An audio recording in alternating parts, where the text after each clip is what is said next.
If you look at the history of the United States, clearly we are the global power in the world, highest GDP. How have we got that? How did we get here? Well, we got here because of our competitive instincts. We like to win. And when you think about that, it's amazing. But the problem is, my proposition to you tonight is what it's going to take to be successful in the USA and globally going forward is much more about collaboration. So first, where do I come from in that perspective? I grew up in Liverpool, England, talking like the Beatles. And the joke outside of Liverpool is that you're going to be one of three professions. You're going to be, number one, a comedian, and you can decide how good my jokes are. Number two, you're going to be a musician like the Beatles, and I'm not going to play an instrument, and I'm not going to sing. We saw that enough today, and brilliantly done by David, so thank you for that. And the third one is professional footballer, a professional soccer player. I grew up wanting to be a professional soccer player, so badly. And at age 16, a professional scout looked me in the eye and says, "You ain't good enough. You're not going to be a professional soccer player." So what did I do? I pivoted, and I took on the profession of sports business.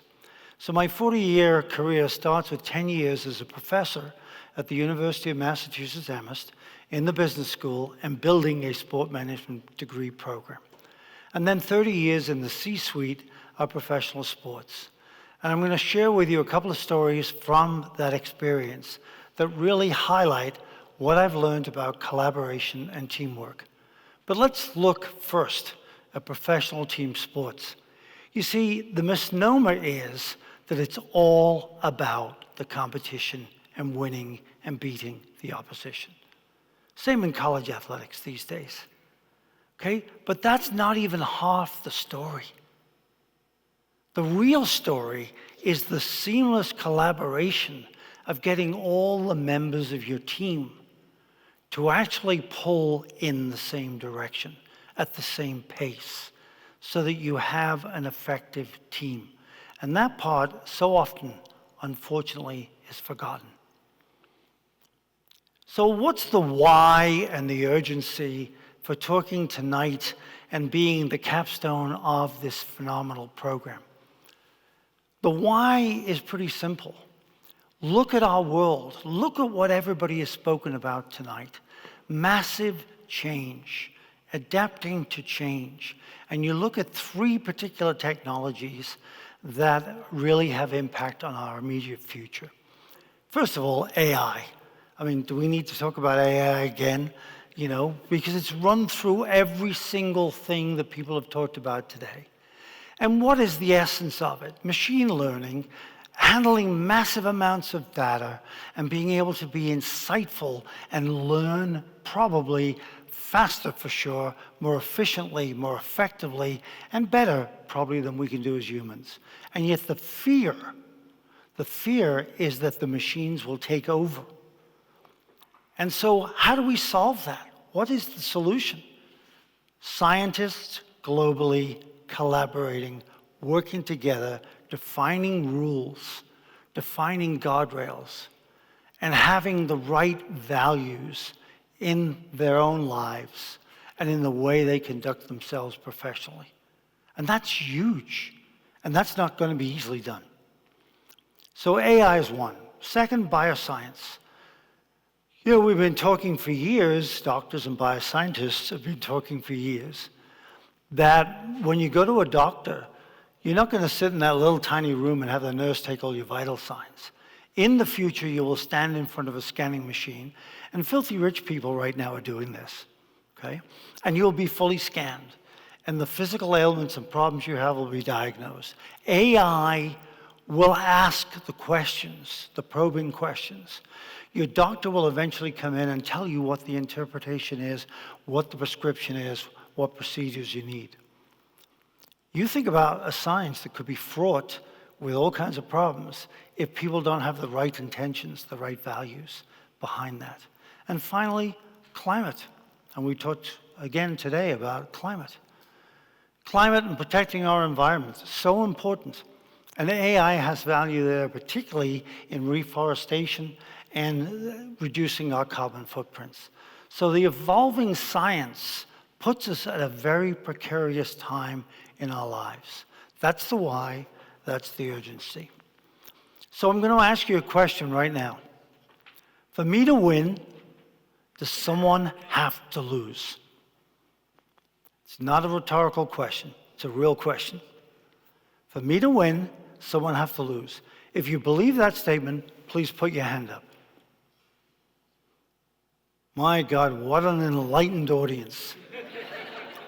It's a college campus for you. I can assure you if I was in front of all the marketing committees that I used to run at the MBA, I wouldn't have gotten that answer, okay? Well, I'm going to give you a little simple illustration of exactly that point. This is Grace, age 10, and James, and they have been challenged to do a tug of war. There's a white line in front of each of their feet, and there's a knot in the rope. We've told them, you will get 25 cents each time you pull that knot over the line in front of your feet. And so for 5 minutes, they go at it, tugging, stressing, competing. At the end of the 5 minutes, Grace and James have each pulled the knot over 5 times, and they made $1.25 each. They now huddle with their dad. And spoiler alert, this is my granddaughter and grandson. Okay? They huddle with Will. Now, Grace is pretty smart. So she has an idea, and you'll see from her body language, she goes, there's a better way to do this. Gotta love her. Third video is they decide to collaborate. And these two little stinkers just pull the rope backwards and forwards. All right? Brilliant, right? So they got 5 minutes, okay? Grandpa ended up paying them each $20. And it was the best $40 I ever spent in my life. You know, I told them they were still below the SAG rates, the Screen Actor Guild rates.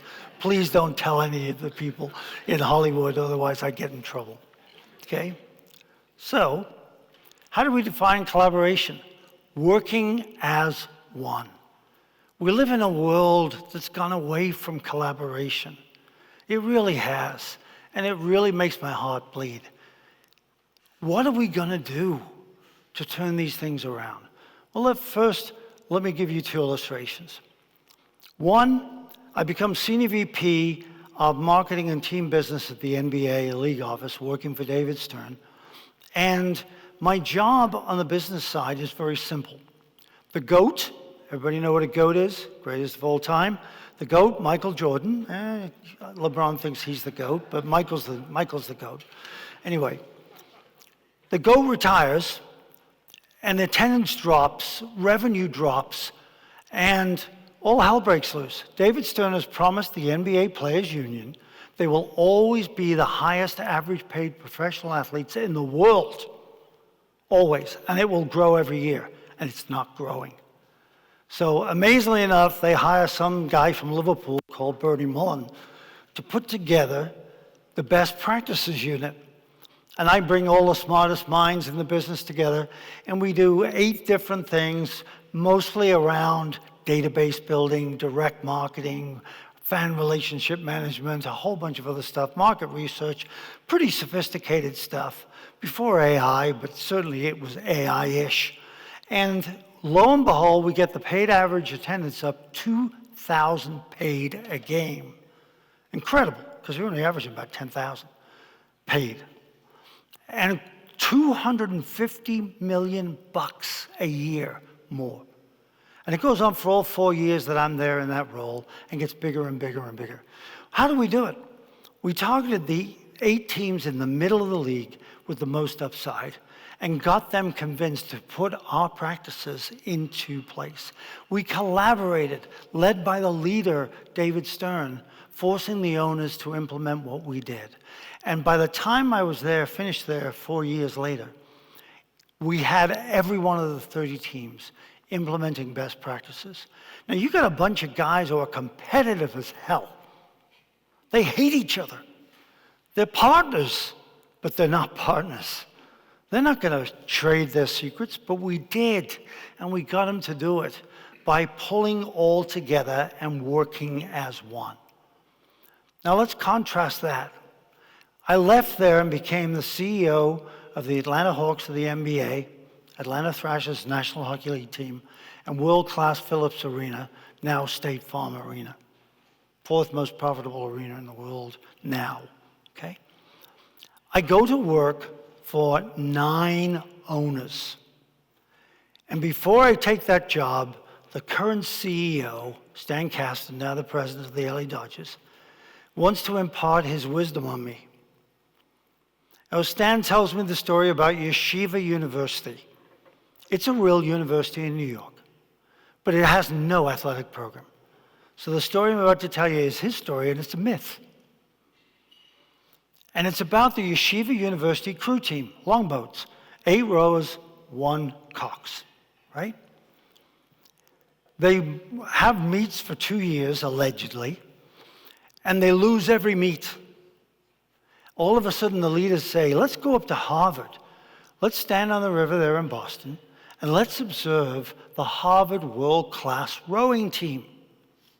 And as they stand there, they go, oh my God, it's 8 people rowing and only 1 giving instructions. Well, he couldn't have been more prescient about my role, because I had 9 owners, some from Boston, some from Washington, D.C., some from Atlanta. They'd never worked together. They hated each other. They didn't talk to each other. A month into my taking over as CEO, we were in a lawsuit, for God's sake, an injunction against a player trade. It was a nightmare for 4 years. We got the losses down from 47 million down to 15 million. We approved both teams, won an expansion team, never been in the playoffs. The NBA team had not been in the playoffs for 9 years. We got them back competitive. But I had enough. It was a horrible experience because there was no common purpose. And that's what we've got to start building in our society here in America, and what we've got to start building worldwide. So I'm an immigrant, 52 years living in this country, and about 2 years ago I started writing a book, Reimagining America's Dream, but this time making it attainable for all, because it's not. So what is the idea of that? Let's all agree on a common purpose that I have enjoyed this American dream for me, for my family, which is just incredible when I experience it. Let's have that for everybody. So let's get that common purpose. And what is our long-term solution? And it's not easy, but it's to start with the kids, starting in preschool, all the way through grade, middle, high school, and university. We have to start teaching using collaboration. Collaboration. Now, when I've said this to professors, they all go, my God, have you done team projects lately? Okay, you know, because the A student does all the work and bitches about all the other students not pulling their weight. Okay, don't forget, I left being a college professor 30-odd years ago, so I've kind of forgotten a little bit. But somehow, we have to bring that back. And we start with, and in the book, I recommend that we do free preschool for everybody, so the kids go into kindergarten able to read, write, do basic math, and be socialized for success. I'm recommending that one of the things that brought America together in the past, and I didn't dodge it, it was ended 2 years before I would have gone, on military conscription. You know, so how do we have a common experience for all the kids? I recommend that before they go into high school as freshmen, rising freshmen, they go away. Every kid in America eventually goes away for an 8-week boot camp. Nothing about guns, military. It's how do you become an adult? What does it take for black, brown, yellow, white to get along? What does it take for rich, poor, medium-income families get along? What's our common purpose as brothers and sisters, Americans, citizens of the world? So that's for the long term for the young kids. What do I recommend for our parents and our adults? 2 things that we recommend in the book that I'd ask you to think about tonight and for the rest of your lives. One is a concept called F.A.M.I.L.Y. I know that's complex for late at night. Family. Family first. We stole it from Greg Schiano, the football coach at Rutgers, one of my client companies. Okay? And he was in the NFL for a while. Forget about me, I love you. Other-centered. Okay? If you read the book on joy by the Dalai Lama and by Desmond Tutu, 2 Nobel Prize winners, in the book of joy, they find that people who are happiest are ones who are other-focused, not self-centered, not self-focused. So family. And number 2, I spent several vacations in the last 5 years in Costa Rica. Costa Rica has a beautiful national ethos. Pura vida. Pure life. Don't sweat the details. Have a pure life. Have a good life. So my co-author on my sport marketing book and I were on the vacation together. We thought long and hard, what can we do? And there may be better solutions. But we came up with PAL. P-A-L. After tonight, you are all my pals. And I am your pal. And what does PAL stand for? Peace and love. That we start greeting each other, hi pal. So Tyler, who's on the front row here, knows he's going to get an email from me, and I call him pal. It's simple. Maybe it doesn't work, I don't know. But somehow we have to come together and collaborate. Because if we don't, the future of our planet, the future of this country is scary. We cannot keep on going with the toxic right and the toxic left and people using words like evil to describe someone who thinks differently than they do. And so how do we achieve that? Starting at the young age, all the way through the adults, we have to teach people how to listen to understand. Listen to understand. Not listen enough so I understand what you're saying and I can then turn it back against you. But to listen to understand, agree to disagree if we disagree, and respect for other people's opinions. Collaboration is non-negotiable. It is essential for our future.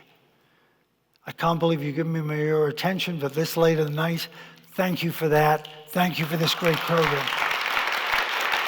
Thank you. Thank you. Thank you.